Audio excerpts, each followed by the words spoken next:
You've found AHO Radio. We're authentic human outliers coming together to help heal the fear of being authentic. To bring back genuine human conversation. No hype, no sensationalism, just honest talk about the critical issues affecting society, affecting humankind. And now, here are the hosts of AHO Radio, John Krotec and Bill Protzmann. Welcome back to Authentic Human Outliers Radio. We're here to offer our audience comfort and support for being the genuine, thoughtful, amazing people that you are. To be a safe place to trade ideas without too much judgment, and to model what a conversation, real dialogue, can accomplish. I'm Bill Protzmann, moderator and co-host for today's conversation. Joining us today, we have co-host John Krotec, founder of Green Zone Hero and #Planet, along with Stephen Morrison, the creator of the Spiritual Workout, and Dave Brisbin, founding pastor of the Effect Faith Community. Gentlemen, welcome aboard. Thanks, Bill. Thank you. Yeah. Hey, aho. Our intention today is for this conversation to be thoughtful, succinct, and honest, and to serve our audience by both cooperation and respectful disagreement as we join in this process of living our way into the answers. Our commitment is to fully explore that process. And John and I want to thank you again, Stephen and Dave, for bringing your generous, authentic participation to AHO Radio. Thank you. You are welcome. Oh, yes. You're Thank welcome, you very much. And you make it easy. So I thank feel you. so welcome. This is such a welcoming thing. Aren't I blessed to have a guy? Aren't we all blessed to have a guy like Bill Protzmann that takes care of the technical aspects and guides us through the distraction, I guess. I do my good best. Stuff. Try to hit record, make all the tech work. So thank you, Bill. You're welcome. Thank you, Bill. Truly. So the question of the week. This is a short one. I'm calling it the connection question. What makes people trust us? And why should they? that's like a I gotta go. Yeah, I gotta get out of here. Yeah, I'm going. Well, and especially in a world with so much distraction and so much noise, where people that are the loudest sometimes get rewarded, and guys like us who may not be the loudest may not get rewarded by the eyes of the world.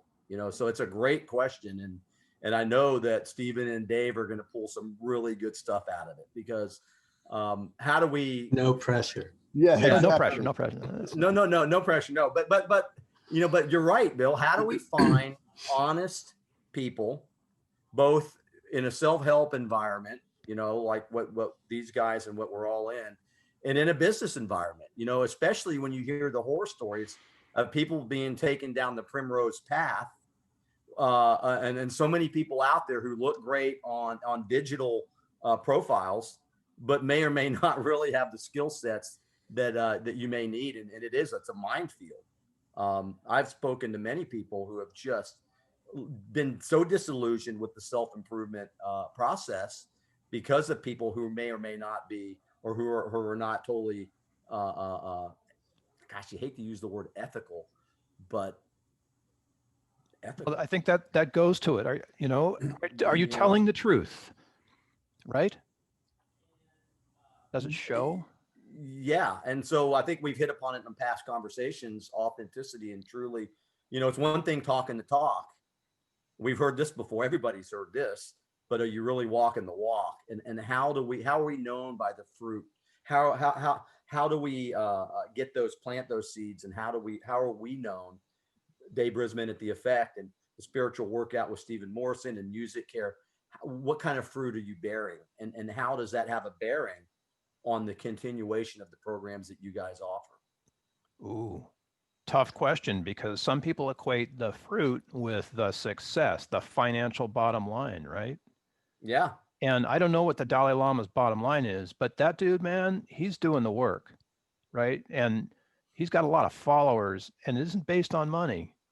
What is that fruit exactly? And I love the book, Joyful Wisdom.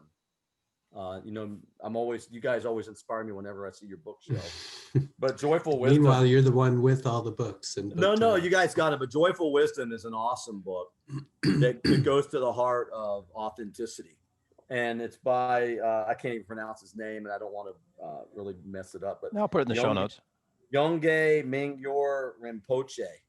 I guess he's a Buddhist monk, but he's awesome. And then another guy that I like is Josh Corda. I don't know if you can see him, but he wrote a book called a book called Unsubscribe.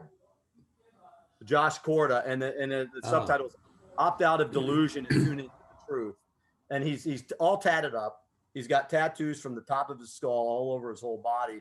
And probably most people would look at him and go, "Holy cow, who is that guy?" But he's another traveler who has titled his book Unsubscribed, and to get rid of distraction and get to the heart of truth. And isn't that what we're kind of after when it comes to authenticity and honesty is truth? Yeah, I'm good with that. But even a best-selling book. So I've written a best-selling book, right? But that's meaningless anymore because everybody else in the world has written a best-selling book too. Or has done a TED Talk, Or has done a TED Talk, right? It's deep. It's deep. Dave, take us there. Take us off I'm diving in the deep end in Dave's pool. What's going on there, man? I like to start at the beginning and talk about trust for a minute. What is the nature of trust if we're talking about people trusting us? And the truth of the matter is that trust is experiential. It is not intellectual. You cannot will yourself to trust. And so trust is the repeated experience of someone or something's trustworthiness. And if you think about the things that you really actually do trust, you realize that trust and stress or anxiety are inversely proportional. As one goes up, the other goes down. So if you trust something more, then you are going to think about it, worry about it, plan for it less. And that's just the way it works. Something that you really trust is something that you really don't think about at all. We all sat down in our chairs and we didn't give it a second thought because in our experience, chairs will hold our weight. But if you've ever had the experience of a chair breaking out from under you, which I did exactly, then you're going to be testing chairs for the next few sit downs until you build your trust back up again. That's just the way trust works. And so the only way that people are really going to trust us is going to be after they've experienced our trustworthiness. Now, that doesn't mean you trust someone implicitly across the board. We all have friends that we trust in certain areas, and then we realize not in other areas. I can trust someone with a confidence, but I can't trust them with my checkbook. It's kind of like that. And so there'll be areas that we have found that people are trustworthy in. In terms of people trusting us as practitioners or whatever it is that we do, or just as friends, the relationship is going to be exactly the same. So maybe, the question then is, how do we establish enough trust at the very beginning of the relationship to allow the relationship to continue, whether it's therapeutic or in any other way? And I think, there's a lot of factors that go into that. I think it has to do with the way we present ourselves, both in digital and print and every other way. It starts with the first conversation, the first few words that we say to a person once that they start talking to us. It has to do with our demeanor. Going back to the last conversation, if we are truly living this thing that we are trying to help other people engage, then hopefully that is coming across to them in nonverbal ways and in every other way, so that there is an increasing rising of their comfort level with us as we engage initially, that allows them to take the next step. It's like we said, we're always trying to manage risk. That's what we do as human beings. So if we help people manage their risk in us, then we can keep talking and hopefully continuing to solidify that as we go forward. Well, thank you for that, Dave, because you just articulated why I can't say how or why people trust me, right? Because they have to experience what I'm offering. And then the only thing I would add to that fundamentally is trust. I see it is absolutely experiential, as you say. And I think it's also a choice. Mm.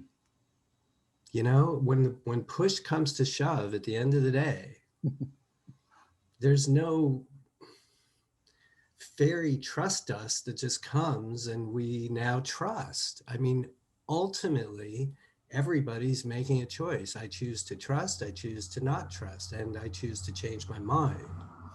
And so then so this came up in spiritual workout not that long ago, when somebody talked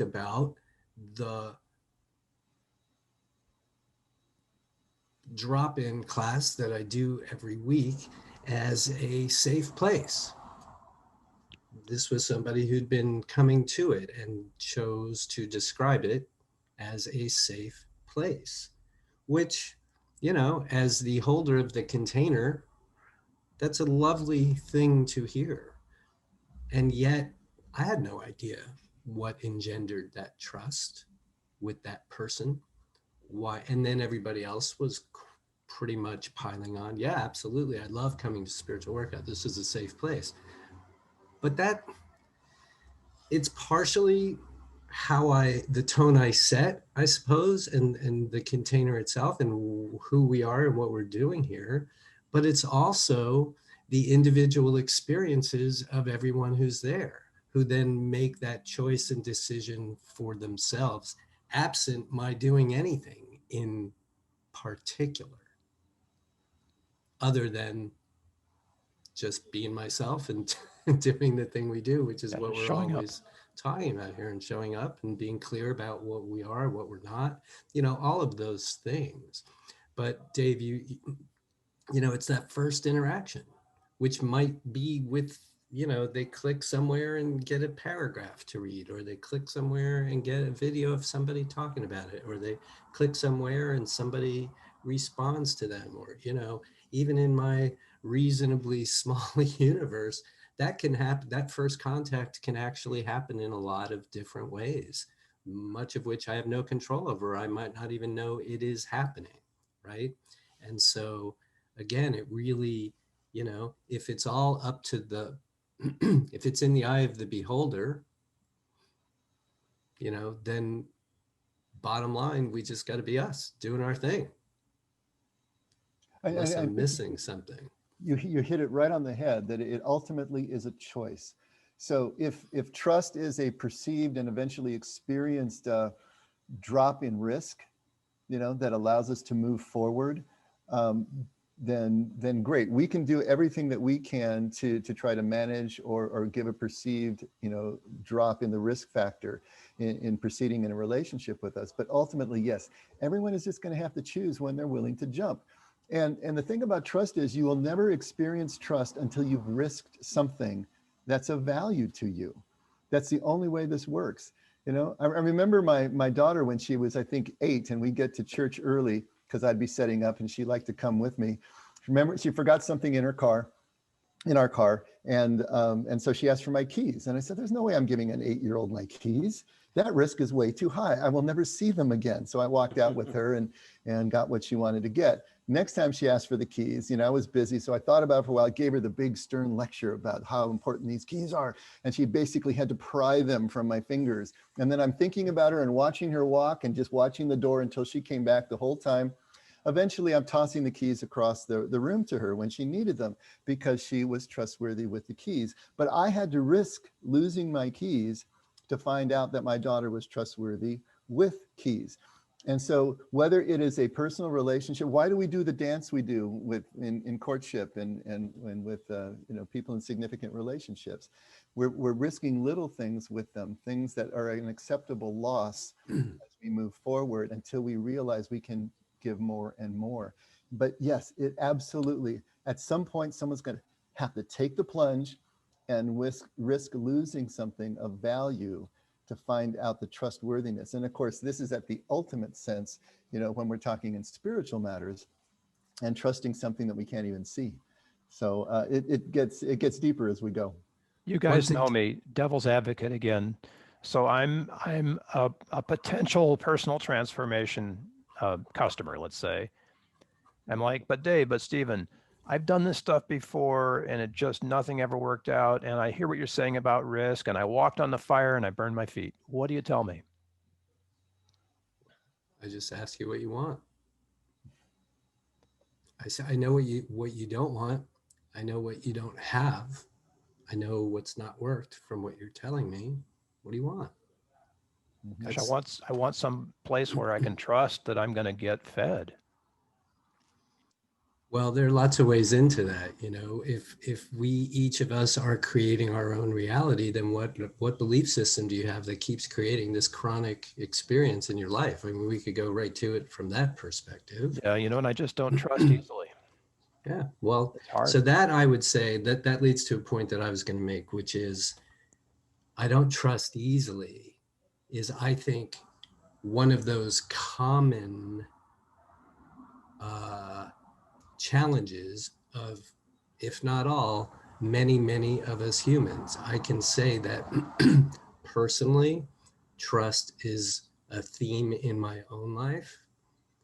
I would say that as a spiritual being coming here into this body, into this lifetime on this planet at this moment, that is one of the things that I personally came to cultivate. I have a lot of narrative about the journey of starting out in life. I can't trust anybody. You know, these two parents, they're not trustworthy at all on any level. I'm on my own.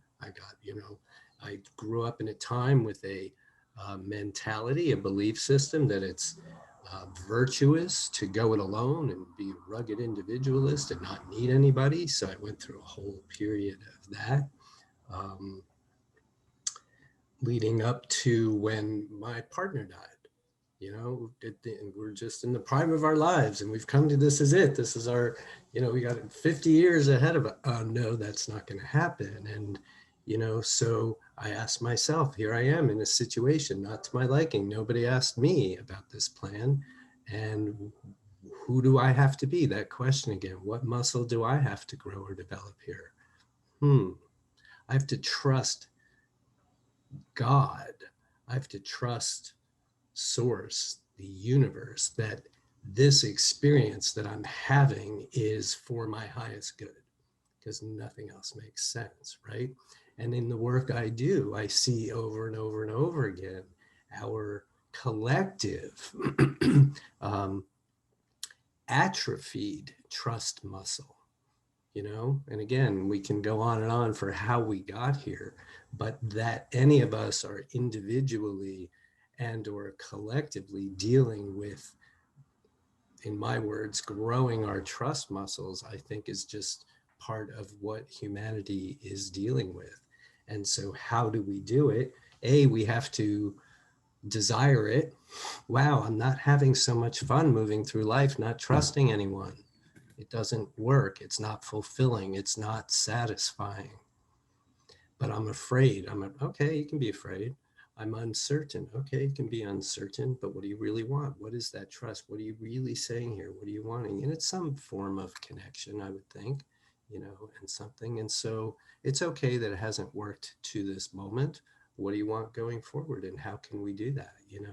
And again, Dave, you articulate so clearly things that I'm experiencing. And now you just gave me the answer to why it is that oftentimes people who come in will say that they trust, because what they risk in the work that I do, and I'm sure it's the same for you, is vulnerability. They can't do anything in my world until they raise a hand in front of other people, unless they are working privately, but for the most part, and say, wow, all right, I've got to say what's on my mind here. I've got to express something. I've got that risk.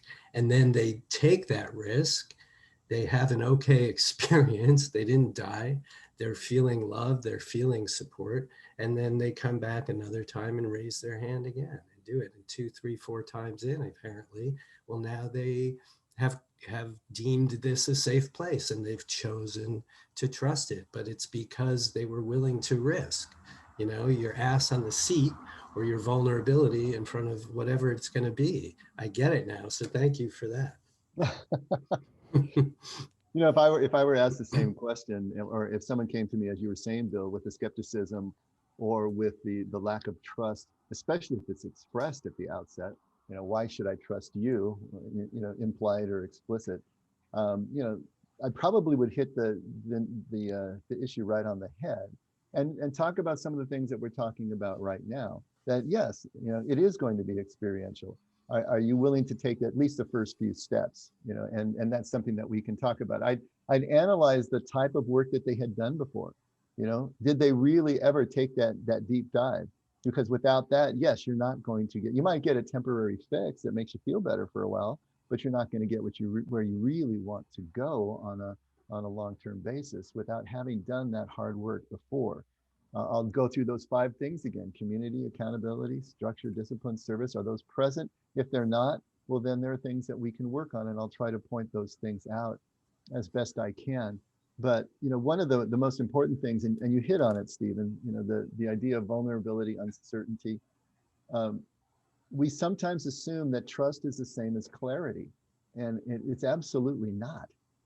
If we think that trust is going to make everything clear, somehow completely remove the sense of risk, then we're going to be mistaken. And if we're waiting for that to happen, we'll be sitting on the couch for the rest of our lives, waiting to be able to trust enough to take that first step.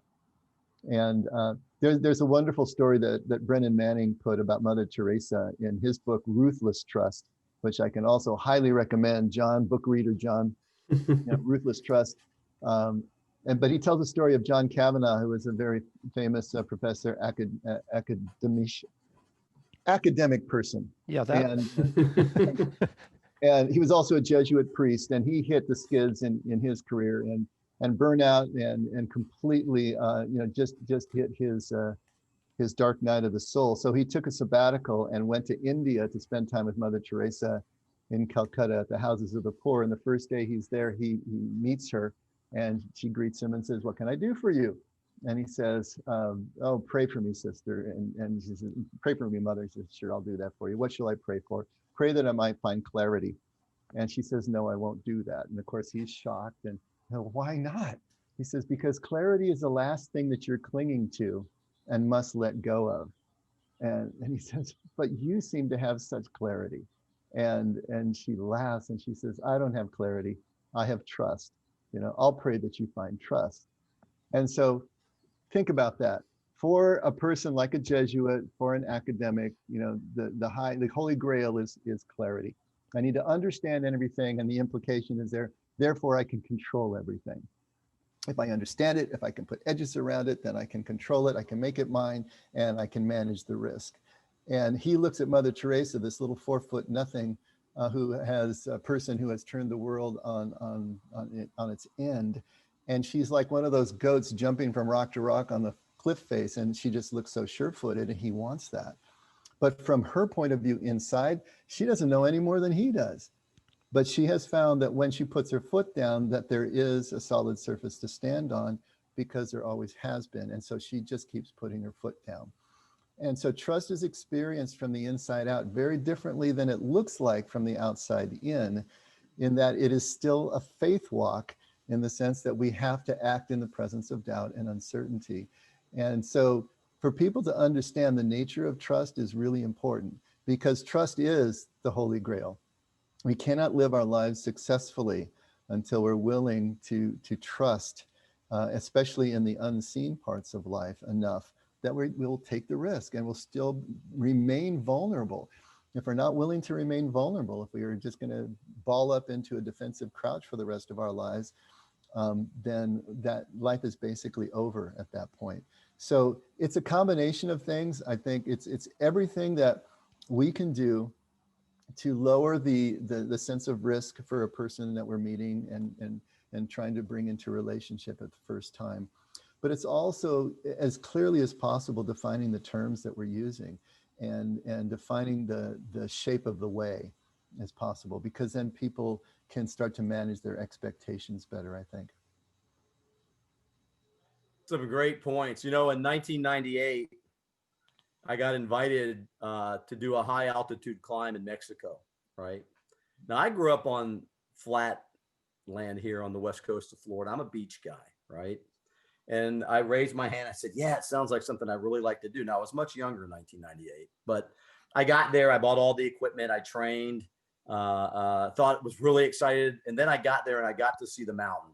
You know, we flew into Mexico City. We hopped on the chicken bus, took us out in the middle of nowhere in Veracruz.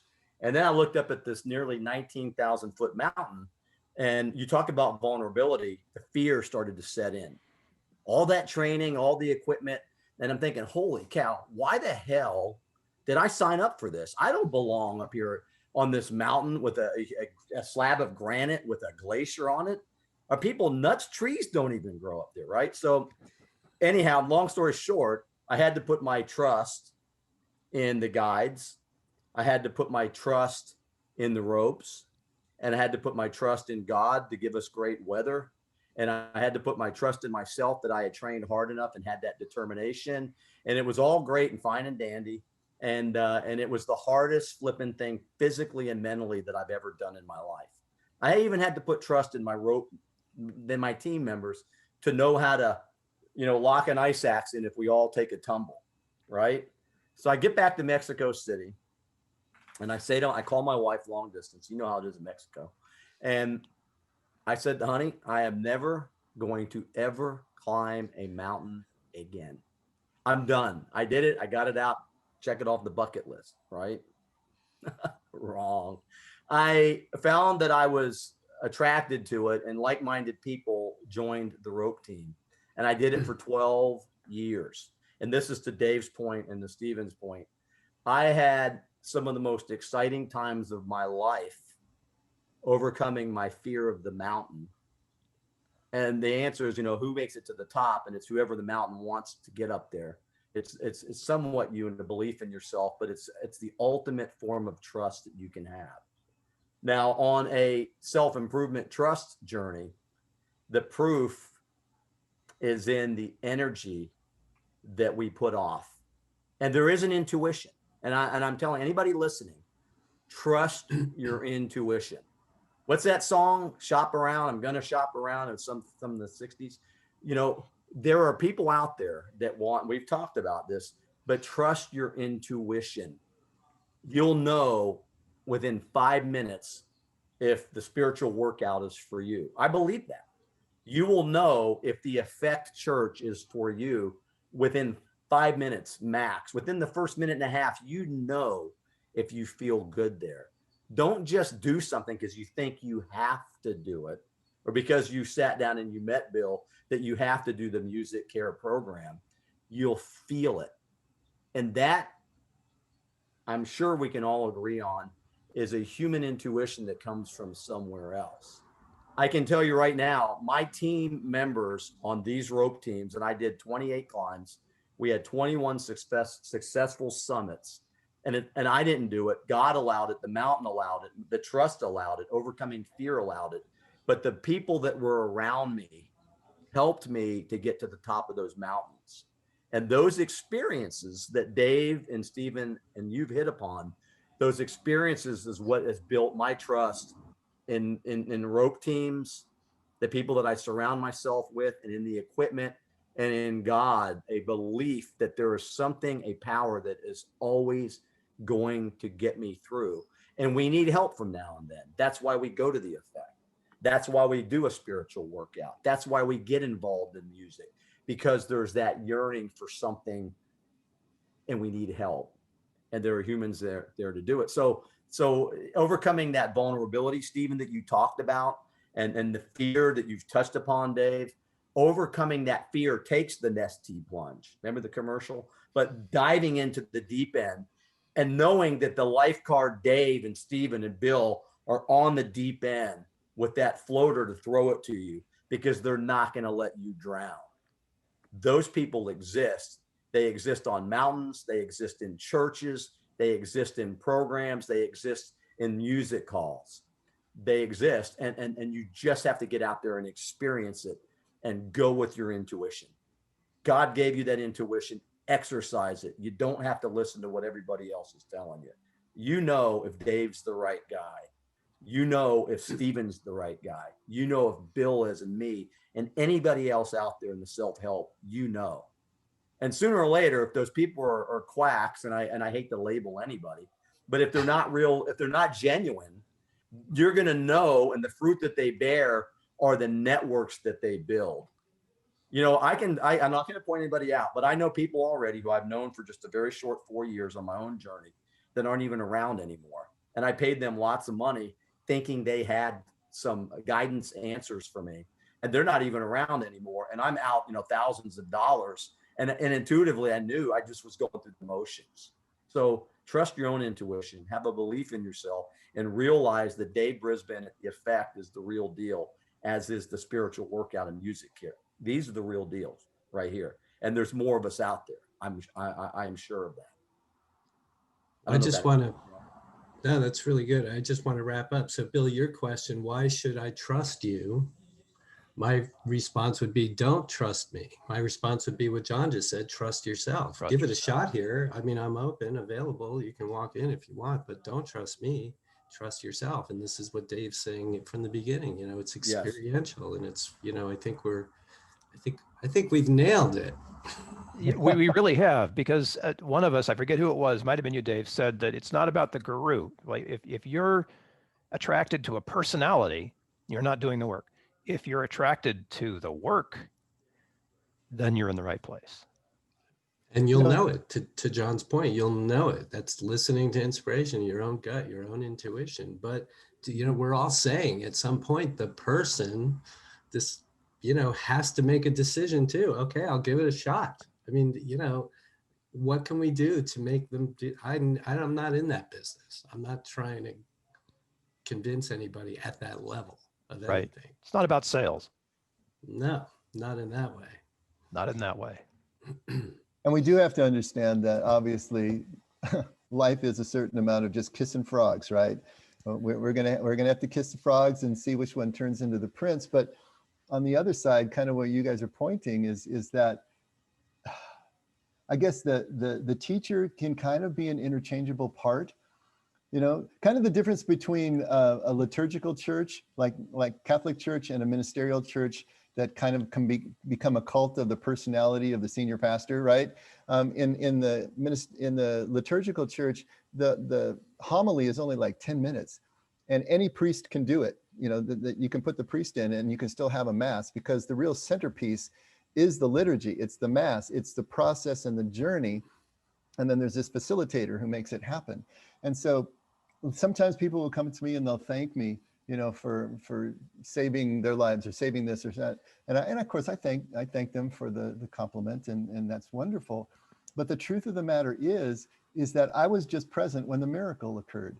I was the millionth guy over the bridge who happened to be there when the student was ready, and we made this connection and it happened. And so, that is our role as teacher. If it weren't us that showed up when that student was ready, somebody else would have, and they would have been able to glean what they needed at the time.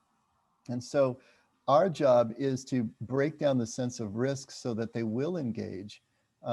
But as Steve says, it really is their choice, and they're going to have to kiss us as the frog and see. I am not right for everybody. That's absolutely true. As much as I try, I'm not going to resonate with certain people. And that's why there are different folks out there. And so it is, I guess some of it's serendipity, I suppose, and some of it is being at the right place at the right time, but being prepared, to be able to be there for someone, and then seeing what they choose. But we can't make them ready. They have to be ready, and they have to ultimately just decide to be vulnerable enough with us to start a relationship. What do you got going there, John? No, great points. No fear. You mentioned vulnerability, and Dave has mentioned authenticity, and we both talked about jumping off the deep end or climbing to the summit. And sooner or later in life, the journey of self-actualization, you have to overcome those fears, and it's not easy. And that's where Bill lights upon the work. The work is not easy. And, we've heard of compassion fatigue. People in the business of helping others, sometimes get overwhelmed themselves. And, what's the driving force that keeps us, continuing on our own journeys? And I'd have to say the value and just the feeling that you get when you realize that you've truly been able to help somebody, and in a real way, not just in a check the box way, and I just made $100, that hour or whatever, and in a real way. Because if we approach this, our lives with complete authenticity and honesty, which we've all touched upon, then we can't help but find our way. The universe is going to guide in certain ways. There's another book out there called, it's by a science fiction writer. His name's PKD or Philip K. Dick, and it's called The Three Stigmata of Palmer Eldritch. It's kind of an interesting title, but it's all about perception and fear, and how do we develop authenticity in our lives. And we've hit upon it. You guys have all hit upon it. It's desire, it's choice, it's experience, it's belief, it's work, and it's overcoming, our personal fears and the fears of each other. And you guys know this. There are some people out there that make our jobs a little bit more difficult, because when somebody says, "Oh, they're just another one of those," we have to work within those authentic circles to overcome that. I don't know how many times, it seems like everybody's doing the same thing. Oh, it's another life coach. Oh, it's this. Oh, it's that. Oh, it's just another program. And how do we differentiate? I think it comes from vibration. I think it comes from, I think it's just an intuitiveness that we put out, but that people are attracted to. Birds of a feather flock together. Teamwork is part of the network. And there's just so many different ways of looking at overcoming fear to create trust in human bonds. I see fear, and I don't like terror. You like being scared. Not great. But when I see fear, when I feel it, to me, that's an invitation, because to me, I've gotten familiar with it, and it means I'm doing the work. So if I'm scared, I know I'm vulnerable. I know I have an opportunity to do something, to achieve something, to work with something in a way that I haven't yet worked with it, to take that risk. John, like you're talking about, climbing the mountain, scary stuff, but you do it, right? Because the invitation to the next thing is there. Well, Dave hit upon this. Dave hit this, man. Dave, is the hardest thing that I've done in my life, besides the second hardest thing, I guess, is when I looked at myself in the mirror, 3 o'clock in the morning, the first time in my entire life, and I think I was 55 years old. I had never been able to trust myself at a core level, because I would get somewhere and I would sabotage it, and that's what Dave says about personal growth. So the first time I woke up at 2:30 in the morning and I looked at myself in the mirror and I looked at John and I said, "Hey, man, I love you." And I actually looked around to see who was watching me. I had to trust myself first and tell myself that I loved myself and actually believe it.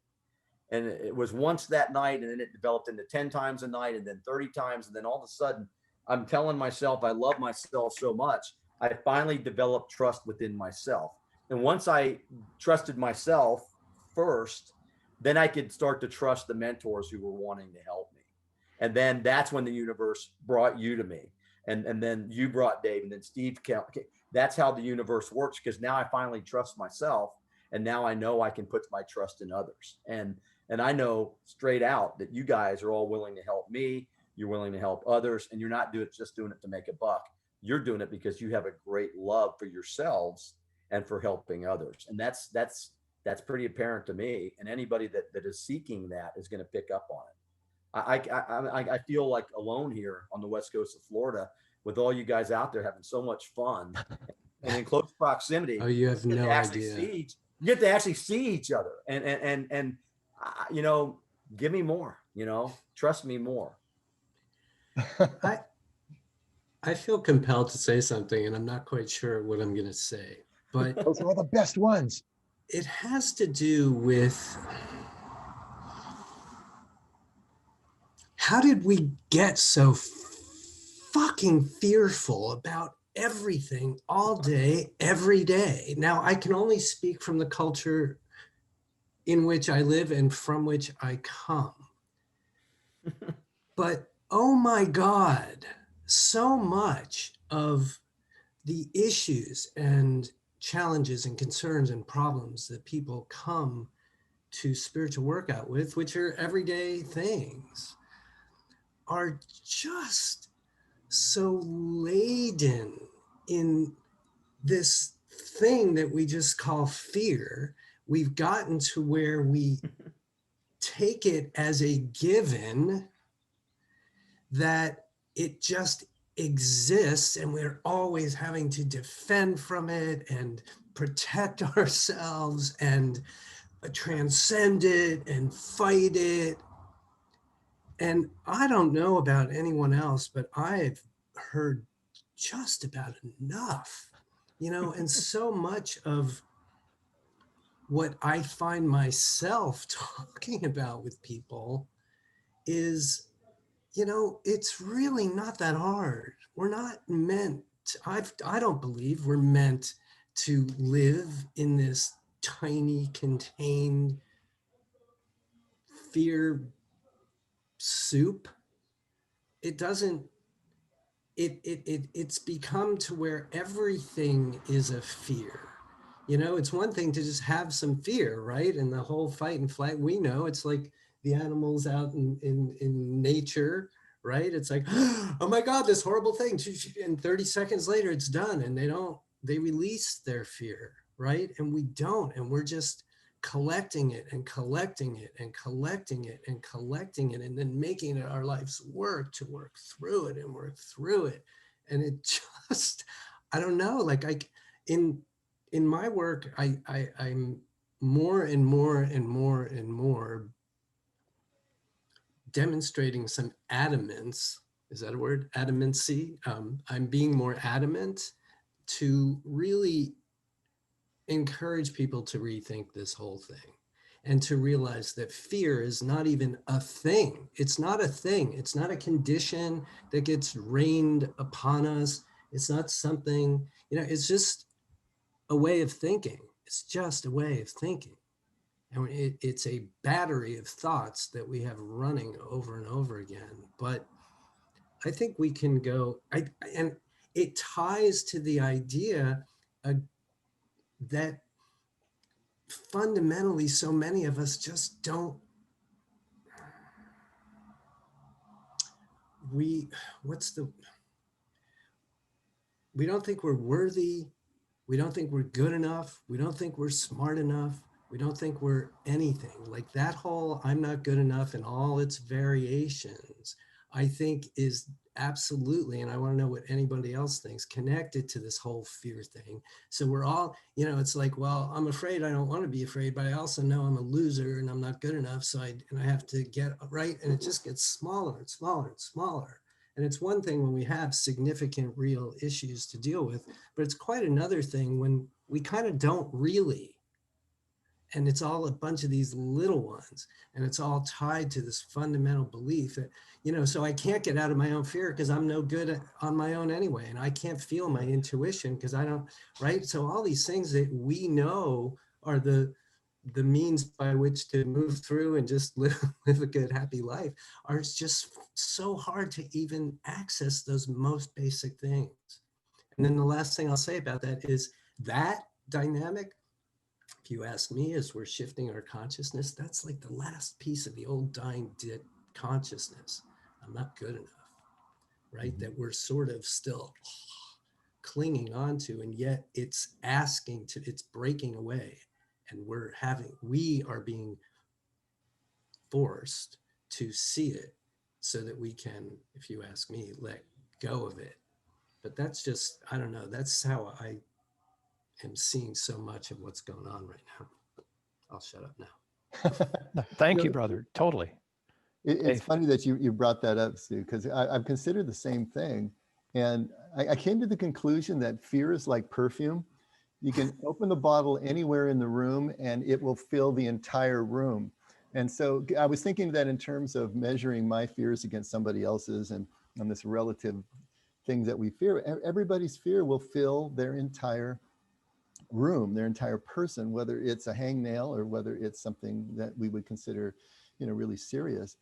And since I think we as a people who have been removed from the real fear of subsistence, the real subsistence issues for so long by our technology and our opulence here, that we've substituted the real fears of people, just trying to survive for all this small stuff. And the small stuff never goes away. And we can always find something else to fear. And it becomes, like a professional student, you become a professional fearful person. And so, yeah, it becomes a cottage industry in of itself. And it's become kind of endemic to who we are as a people. I mean, this COVID thing has ignited fears that are way overblown in many respects, and not just with the virus itself, but all the tangential things, you know, the toilet paper run and all these kind of things that we're fearing because we've been so far removed from the actual circle of life that we have misplaced our fears, I think. But yeah, I've thought about that as well, Steve. No, those are some awesome points. You know, fear can be healthy and fear can be very unhealthy. You know, if you're out, you know, in let's just say you're out in Yosemite and you're in the backcountry and a grizzly happens to show up, you know, there's a healthy fear there. But you know, if you're scared, I'm good with that kind of fear. No, me too. But Yeah. but if you're on the beach, you know, and you fear, you know, suntan, you know, what I'm getting at is exactly what you guys have both said. It comes within the mind. And how we react to it and how we overcome our fears is how we move forward. Certainly, you know, you can freeze and be frozen and believe the worst about everything. And I know many people like that. And you guys both, you know, this current state of affairs has opened up a Pandora's box of the worst in people. And what I like to think about is what tremendous opportunity we have right now in a cesspool of fearful humankind people. You know, to be able to be a light in this whole cesspool. Somebody mentioned cesspool of seemingly dark times. You know, I wonder what it would have been like to having lived in medieval Europe when the bubonic plague rolled through and 15 million people died and were burned in the streets, and you know, or you know, so many things like that. You know, this opulence that somebody mentioned, you know, we've got so much to be grateful for. And that in itself can help to overcome our fears of whatever we think we should be scared of. You know, how often have we read an article about caffeine and coffee will kill you and stay away from it? And then there's another article that says coffee's the best thing since champagne. But, you know, I mean, there's always two sides to that coin, and it's the paradox of fear that keeps us stuck. And Dave hit something really key here: faith.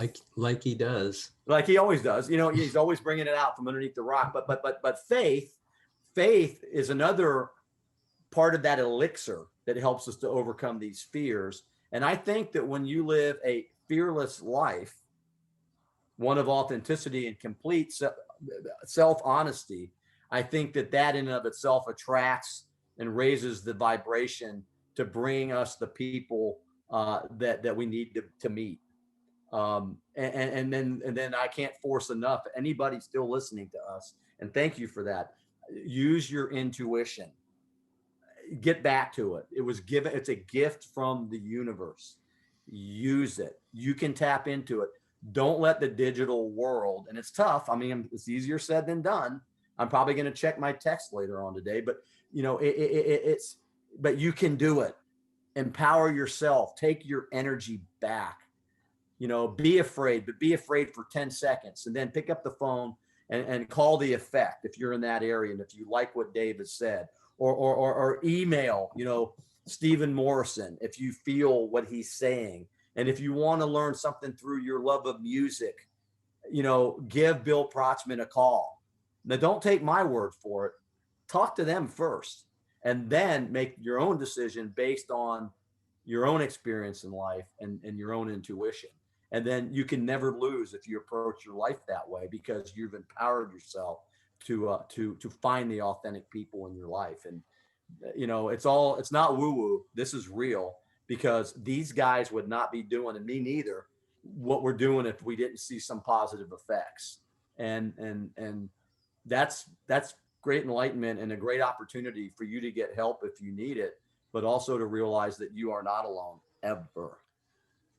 well, and I want to say one more thing, because I started my rant with, you know, being a product, being a product of this culture. And I also want to be very clear that, you know, it's easy for someone who looks like me in this culture to be fearless or to advocate for fearlessness, when I know for certain that there are other people in my same culture and society who have very real reason to live in fear. And so the point that I was really trying to make is, let's just, what's a real fear and what is just this habit we have of calling everything a fear and looking at it as a fear, and I think that there's a distinction to be made.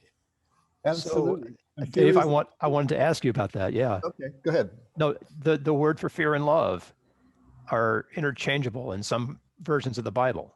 Fear God, keep his commandments. Love God and keep his commandments, right? Mm-hmm. So help us to know what's a good fear, as Stephen said. Well, fear of the Lord is not ever to be confused with afraid of the Lord or terrified of the Lord. That's not what the word means. Paul talks about working out your salvation in fear and trembling. That's an idiomatic phrase. It doesn't mean what we think it means. The fear of the Lord is really, if you want to think about it, as a realistic assessment of the relationship we have with the Almighty, with the beginning, the first cause of everything. And so it's going to contain the aspects of awe and respect. It's going to contain the aspects of dependence and vulnerability. It's going to be all of those pieces together. When we approach the unseen, when we approach the unknown with that kind of attitude, then it automatically puts us in a relationship that's going to be healthy, because that's really is the human condition. We are dependent and we are vulnerable, and everything around us awes us that we can't control, and we can't control a lot more than we would like to imagine that we control. And so that's fear of the Lord. And so it's an attitude of the heart. The Jews had a word that they used called, it was anavim, and it related to those who were on the margins of society, those who were seen as the downtrodden, the poor. But the idea here, it was so lionized in their culture, not because they were marginalized and poor, but because they had learned to get this attitude of life, a sense of their own dependency, a sense of their complete reliance ultimately on God, because they had nothing else to rely on. They couldn't rely on their station in life. They couldn't even rely on their ability to make a living for themselves because of how they were relegated in their society. But they had a sense of gratitude nonetheless. They had a sense of place, and they had a sense of their dependency on God, and somehow things would be okay. So that is the attitude that Jesus calls poor in spirit, which is the same thing, an attitude of poverty, even if you're rich. And if you put all those concepts together, now you're getting an idea of what fear of the Lord really means. But it's never to be afraid. It's to understand that you are cared for, even if the safety net is invisible. I didn't want to derail your comment. You were going to say something else. I was? Yeah. Is it gone? It's okay. Before I even started that particular. Yeah. Before I took you in that direction. Oh, I was just going to say that obviously fear is, I was coming off of what Steve said, that fear is the appropriate response when there is a clear and present danger, obviously. But most of our fears that we're facing and that we're all working with, there is no clear and present danger. There's really nothing there. It's just that fear filling the room like perfume. And so we will imagine it to be that, but it really isn't. And so part of our work is just making those distinctions. What is real and what isn't? What is imported as a residue of triggered emotional response, and what is clear and present, so that we can make that distinction in real time. And like John said, trusting your intuition, you'll know what's real. Well, I look at, life is like a vast ocean, right? And there's all these shark tanks hanging over the side of these boats. And there's clear and present danger outside the cage we call our individual lives. But people are having faith in their air tanks, and they're having faith in their mask, and they're having faith in the captain of the boat.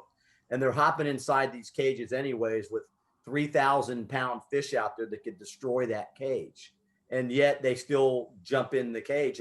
And so I would just have to say is life is a cage. It's whatever you make it. Have some faith in the bars, and those sharks that swim by, you'll pay no mind to them. You'll look at them. You'll say, hey, Mr. Shark, can't touch this. And you'll just keep going on, and hopefully the captain, which is what these guys are, you too, Bill, the captains of the cage are making sure that everything is safe for the divers, our divers that we work with, who want to experience the ocean, which is their lives. And so the great whites are out there. They're always going to be out there. They're a beautiful mammoth fish. I would rather be in a cage with a captain like Steve Morrison, or a captain like Dave Brisbin, or a captain like Bill Protzmann, knowing that the cage that they provide is going to be safe, but yet they're going to allow me the freedom to see the great white in all of its majesty, you know? So get in your shark cage, get out there, find a captain of that boat, and just live your life. Swim in the ocean, jump in the deep end. I know it's cold in Australia and Southern California, but that's where the big fish are. And if you want to live your life, find a good captain, because they can take you to some of the most prettiest places on the planet. I believe that. And that comes with great faith, because if I was this diver, I can assure you, I am one scared human being. But I have complete faith that the captain up there with the controls knows what he's doing. And you guys know what you're doing because of your experience. And for that, I have tremendous admiration and great faith that we will continue our journeys in good faith. John is the man with an image for every point. Love it. But you guys inspire it. I never did any of that. I'm just watching you fit your backgrounds on there, buddy. That's great. The only caveat that I would give to what you just said is that everyone needs to take their own journey. You know, the captain can't take the journey for you, but the captain can get you to the fishing grounds, I suppose. Yes. And after that, it's up to you. Stephen, any final parting words? No. Yeah, yes, right? I just love this, guys. John, and thank you for the visuals. It keeps this thing interesting. You guys, I'm telling you, I never did any of this stuff before we started AHO, and I just such a treat to be with you guys. Seriously, I mean, I've never been with any real men in my entire life, and I like being with you guys, and it allows me the opportunity to be creative and to try to get a point across with a little bit of humor, but it's all very real, and what we're doing here is very real, and I love being in a very real environment and not living in a fake, distracted world that everybody just wants a buck or wants to take you down that primrose path that we mentioned. And I couldn't be at a better place than right here on AHO Radio, and then take the seeds that you guys have planted in my heart and in my mind and use them in my own program to not only help myself, but to help others. So it's a tremendous value to be here. And I'm always covered with goosebumps when you guys inspire me like that. So, and this is it's no bull. It's all real. It's all real. It's all real, gentlemen. Thank you again. It's been a pleasure. It has truly been a pleasure. We're going to do this again. We've got one more aspect of this to sort of round out the 4-part series to cover. I look forward to that next conversation. And Dave Brisbin, Steve Morrison, you guys, thank you for your candor, for your insight, for your courage and wisdom to take this walk into whatever the answer might be. I'm looking forward to the next one. And thank you to our sponsors, Green Zone Hero, Music Care. Can't do this without you. This is just, this opportunity to be authentic in a world that is crying out for authenticity is something that our sponsors have in common with us. And it just means so much. It means so much. And of course, I want to thank our amazing co-host, John. Can't do this without you, buddy. I love you. I'm glad you're here. Thanks for helping make AHO really go. And most importantly, to all our listeners, thank you for listening and watching and subscribing and ringing the bell. Until the next time, I'm your host, Bill Protzmann. On this episode of AHO Radio. Information we mentioned is probably in the show notes, but if we missed anything, please let us know and we'll get it added for you. Subscribe to the AHO Radio channel on YouTube to stay connected. And as always, we wish you health, success, and significance. AHO. AHO.